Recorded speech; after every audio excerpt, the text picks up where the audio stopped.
আসসালামু আলাইকুম রহমতুল্লাহ। যে এটা হচ্ছে মেইন রুট, মানে ওইখানেও ডাবল লাইন, আর এটা হচ্ছে মানে বাইপাস, মানে বাই রোড আর কি। এইখান দিয়ে আপনার যে যারা বাড়ির থেকে বের হয় এদিক দিয়ে কিন্তু সব মানে বাড়িঘর, তো এদিক দিয়ে যারা বাড়ির থেকে বের হয় তারা এই রাস্তাটা ইউজ করে বা দোকানপাটে গেলে আপনার ইউজ করে আর কি।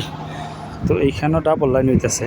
তো একটা জিনিস দেখলাম যে এদের মানে রাস্তা করাতে আমাদের দেশে তো এটারে মানে খুঁড়তে হয়, নিচে গাঁথা করে তারপরে ইটে সুরহি বিশাল লাগে, তারপরে আপনার রাস্তা করতে হয়। তো এই দেশে তো পাথর শুধু, তো একটু সমান করে আপনার শুধু রুলার দিয়া ইয়া করছে, আর এটার উপরে হয়তো বালু টালু ফালাই সহজে করবো। তবে এই দেশের রাস্তা অনেক টিকসই, অনেক হেভি করে আমাদের দেশের মতো ভেঙে চুরে যায় না। আর এটা হচ্ছে আমাদের টেলারি মার্কেট।